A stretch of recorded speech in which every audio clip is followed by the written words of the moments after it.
Hey there, People Stack family, and welcome to another week and another episode of the People Stack podcast. Before I get into the topic of the week and get into some really serious stuff, on a lighter note, those of you watching this on YouTube or watching it on Facebook Live may notice that it's a slightly different orientation in the background and that we have some light coming through over here. I normally don't do that because the light is really bright. However, over here, I won't even show you because it's just a complete mess. Maybe I'll give you a quick peek just so that you believe me. It is a mess of boxes. We are moving. Yay. We're moving to a bigger house. It's amazing. But because I don't want you to have to stare at the cluster of boxes over there, I decided to go this way so you get a beautiful view of our daybed and the light shining through the windows. So hopefully that's not too much of a distraction. The lighting is a little bit different. It's a little bit brighter than usual, which actually makes me look a little bit darker than usual, but I know that you will be okay with this. So what is the topic of the week? And this is actually something that I'm going to break up into, I always cover one topic and break it up into 2 episodes, but I'm literally going to cut, there's 5 things that I want to cover. I'm going to cover 3 today and then 2 on the next episode. And the topic is the 5 silent, insidious diseases that plague the careers of tech managers. And the reason that I'm talking about this is because it's been a while since I've talked about patterns and the larger patterns that we notice after having exclusively served technical managers. 100% of our clients at the People Stack are tech managers and identify as tech managers. And after having done that for over 5 years now, and after having served thousands of technical managers of all shapes and sizes and stripes and colors and backgrounds, what are the patterns that we notice? What do we see when people come to us for help? What do we see as far as what actually helps them? What kind of successes do they win? Do they achieve? And we talk about that a lot, especially when we share client stories and when I talk about, and in almost every episode, it's like a revealing of those patterns. But one of the patterns that I don't talk about, that I want to talk about more, is it lurks beneath the surface, and we don't often talk about it, at least not directly, and it's hard to talk about because, like I said, it's silent because we don't want to talk about it, because it's dark, because it's heavy, and it's also insidious. It's very subtle, but it's very harmful as well. Harmful to the tech careers of many, many managers, and you maybe experience some of these as well. And when I thought about how do I label these insidious, negative patterns that we see, it really is like a disease. But it's really, and there's 5 diseases that I've seen that have plagued tech managers. And these are not physical, these are not diseases of the body. These are diseases of the soul. These are diseases of identity. They chip away at your identity. They chip away at your self-worth. They chip away at who you are as a person, and they keep you from becoming the best person, the best leader, the best technical manager that you can possibly be. And that's why I want to talk about it, because even though it can be challenging to put words on it, we're going to put words on it because we've noticed these patterns, and what I want to do is shed light into the darkness. And even though it's hard to talk about, even though we don't want to talk about all the suck and the hell that we're going through, most of us don't anyway.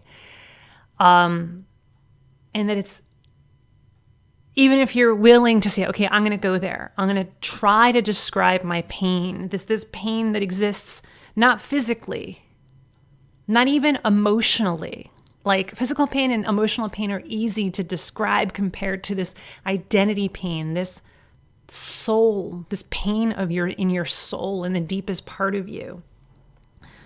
And I want to shed light on it because once you can describe it and put a word on it, or a phrase or a sentence, and those words have power and they allow you to overcome it.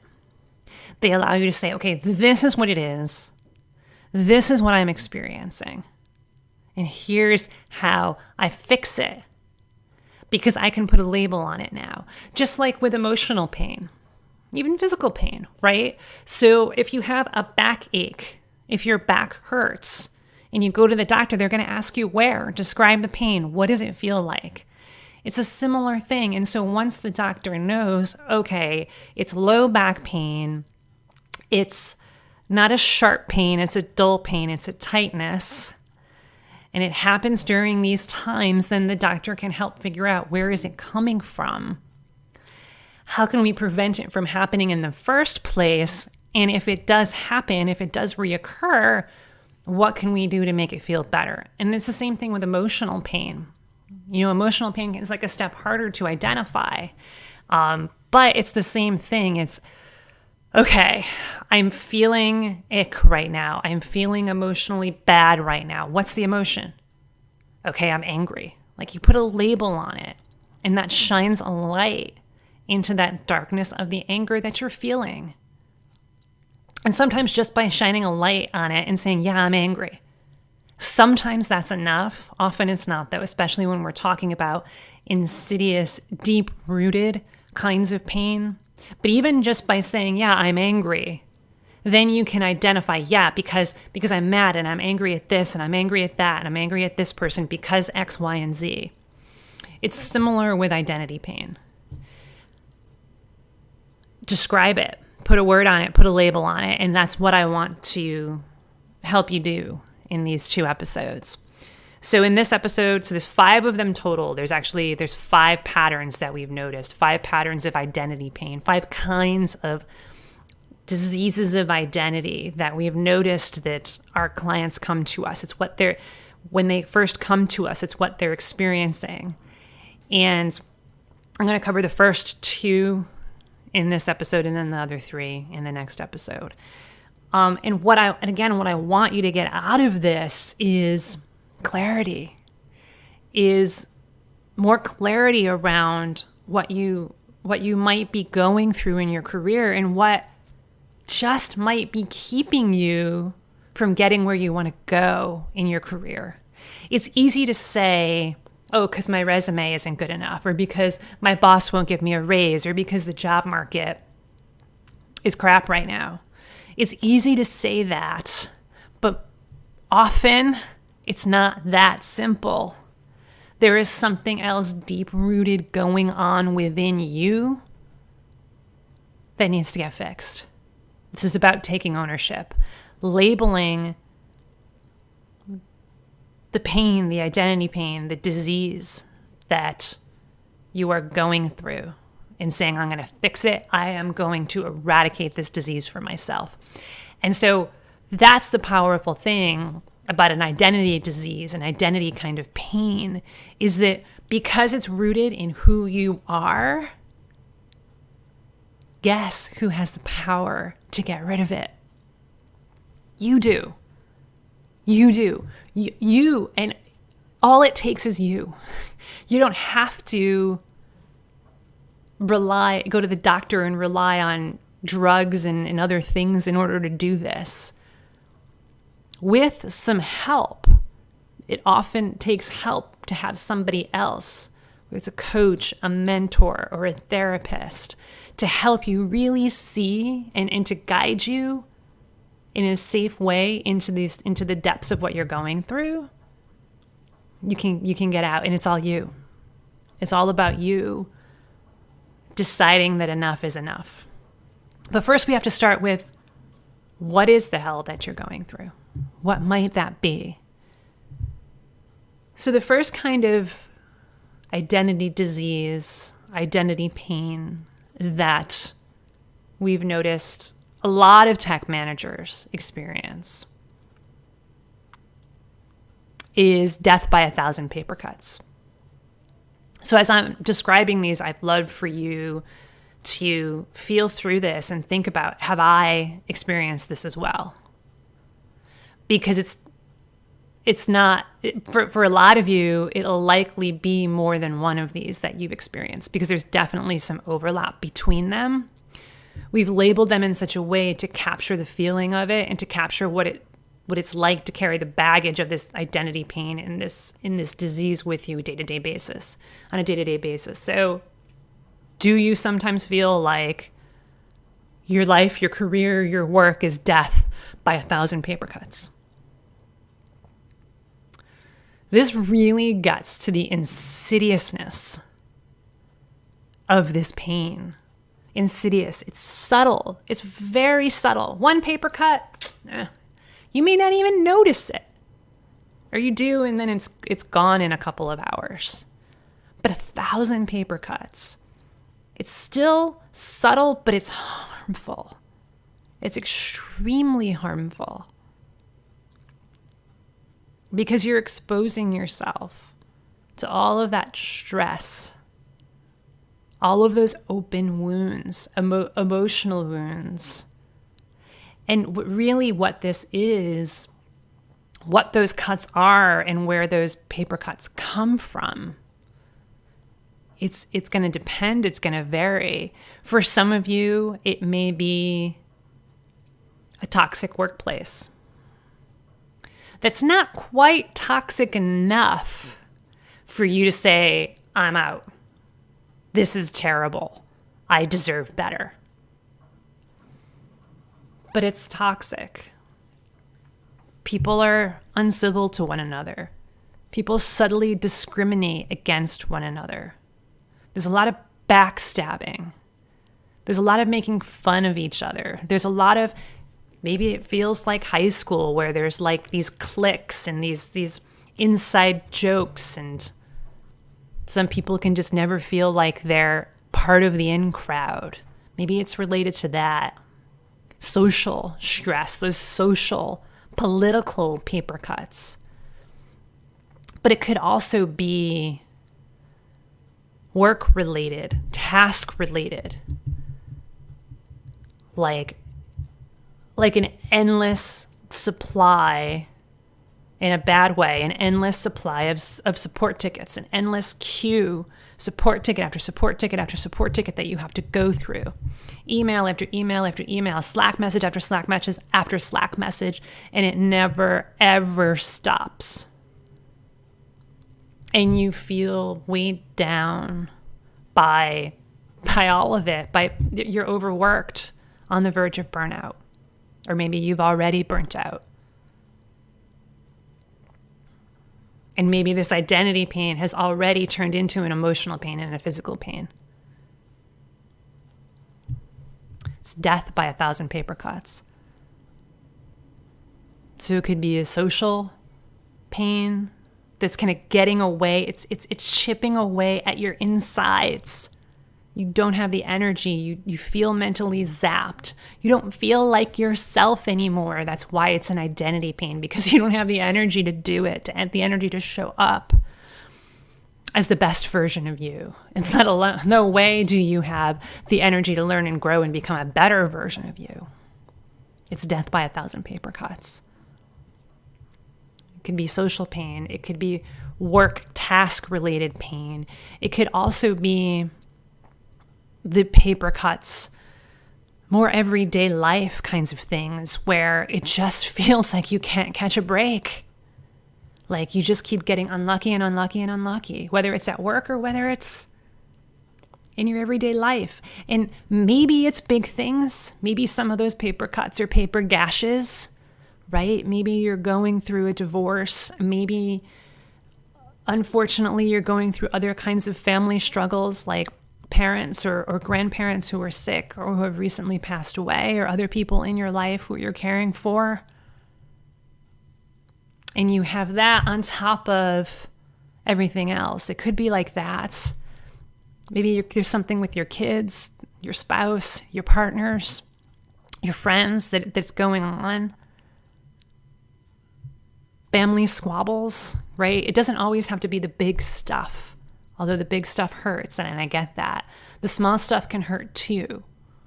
Like, for example, the 1,000 paper cuts can look something like it comes in from different places all around your life. So it could be a boss who doesn't really listen to you all the time. He seems well-meaning, but you just can't seem to talk with him.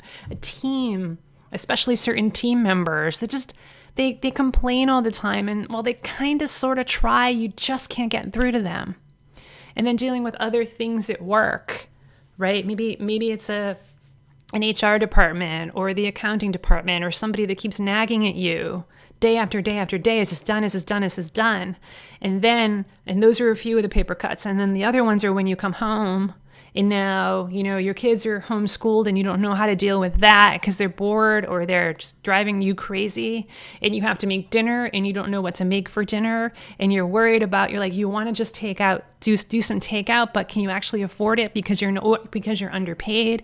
You don't know if it's in the budget to do that, and your spouse or your partner is talking to you about their day and how sucky it is or even how good it is, and that just weighs on you even more.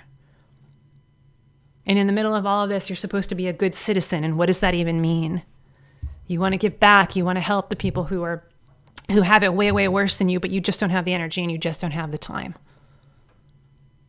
That's what death by 1,000 paper cuts can feel like. So if that's what you're going through, now you have a label for it. All of the paper cuts of daily life, of work life, of your career, of your family are starting to weigh on you.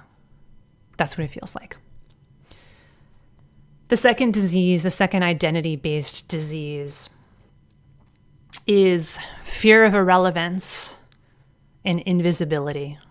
Fear of irrelevance, fear of invisibility. I actually first encountered this particular fear not from a client, but I was actually at a conference several years ago. I want to say it was 4 or 5 years ago. It was when I was first starting at the People Stack. And Michael Lopp, what is he doing right now? So he used to work at Slack, and then he left, and then he was the VP of engineering at Slack. And then he went to go off and do his own thing. I believe he's working at Apple again. If I believe that's what's going on with Michael Lopp. And he's also written a couple of great books on engineering management. He goes online by Rands in Repose. And so he's a great guy, wonderful human, beautiful, inspirational leader. And he was talking about some of the challenges that a lot of new leaders face. That's kind of his specialty, is like mentoring brand new technical managers. People who are like brand new to it, and it's like, I have no idea. That's some of the work that we do as well, which is why I am very intrigued and by Michael Lopp's stuff, and I'm really grateful to have gotten to meet him a couple of times. And he talked about, in this talk, it was at the Calibrate conference. RIP Calibrate, it doesn't exist anymore, but it did for a number of years, and all the talks are online. And Michael Lopp was talking about fear of irrelevance. And he was talking about how so many managers who he'd worked with over his 20-year career, that the main fear that they had about their career was fear of irrelevance. This fear that somehow you're just going to become invisible, that no one's going to notice you anymore, that you're not going to be able to innovate anymore, that you're not, this fear of like not staying on top of the latest trends, not being able to keep up with the rapidly changing technical world. And so why this one is interesting, and this one is special because while fear of irrelevance anybody can feel that, fear of becoming invisible and nobody ever noticing you, and noticing and not really recognizing you. It has a special place in the hearts of people who work in tech because of how quickly tech changes and how quickly things move forward. And yeah, it's like, oh my gosh, if I don't study and read every blog article and, stay on top and take classes and get all of these certifications and know every single programming language, and if I don't stay on top of it, I'm going to become irrelevant. Oh, and now I'm a manager. Oh, wow. So I need to stay on top of all of the latest leadership stuff, all of the latest leadership best practices and the science around leadership. And I want to meet every leader there is, and because I don't want to become irrelevant. In order to become the best, I need to continue to build my excellence as a leader. And what's interesting about this one, that's what it feels like. And what's interesting about this one is that, building your excellence as a leader, that's something that we absolutely advocate for. We want you to build your excellence as a leader. That's your superpower. But your greatest strength, that superpower, if you overuse it, it becomes your greatest weakness. So if you go too far into, I have to do better, I have to do way better, and like almost to the extent of being perfectionistic about it, that fear of becoming irrelevant, that fear of becoming invisible is going to eat away at you bit by bit, and you're going to feel worthless. Imposter syndrome is going to rear its ugly head every single day because you're never going to feel like you're enough. And what's also really hard and really harmful about this one is that it really jabs and pokes and scrapes at one of our greatest fears as humans. We have two greatest fears as humans. One of them is that we're not loved. The other one is that we are not enough. A fear of irrelevance, fear of becoming invisible is really a fear that you're not enough and that you will never be enough.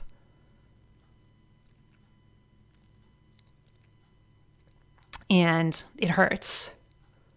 It absolutely hurts because it gets to the point where you're just like, why even bother? You become apathetic. Why should I even bother anymore? I'm never going to be enough, so I don't even want to try. And for those of you who may have already experienced that or might be there right now, I want you to know that I know that you're out there and we're sending you our strength, and that's why we're here. We're here to help you. I hear you. I see you. And for those of you who have not experienced that yet and don't want to, then of course it's time to get help and it's time to get out of it. So those are the first two. I'll cover the other three in the next episode, so that we can really kind of dive into these instead of, I thought about just doing one episode where it was just like, here they are, 1, 2, 3, 4, 5, but I really want to give each of them their full attention. Because while you'll see similarities among them, you can even see similarities among the death by 1,000 paper cuts and the fear of irrelevance and invisibility. And you maybe experience both of them, right? Some of the paper cuts may be that you're feeling like you're not able to innovate and you're not able to stay on top of things, for example. So here's the message. Here's the choice. The decision that you have right now. Because I know that a lot of you have gotten some clarity around this. Like, yeah, that's what it is. That's what I'm experiencing. I am afraid of becoming irrelevant. And every day it's like more paper cuts. And I just don't know how much longer I can take this. Choice number 1 is essentially, okay, all right. That's it. And then just move on and don't do anything about it. Yeah, cool. I got some clarity. And then nothing. That's choice number 1. Choice number 2 is to do something about it. to decide, I am going to fix this.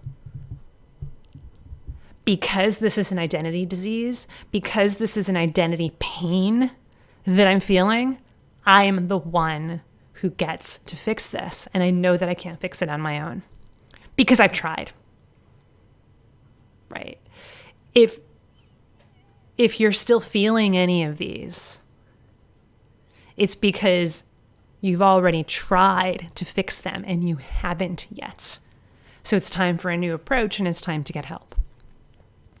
So if you're committed to making sure that you don't let any of these identity diseases destroy your career, even more if you've already experienced them, or at all if you haven't yet, then it's time to reach out for help, because that is what we're here for. These are the exact patterns that our clients were experiencing when they first started working with us.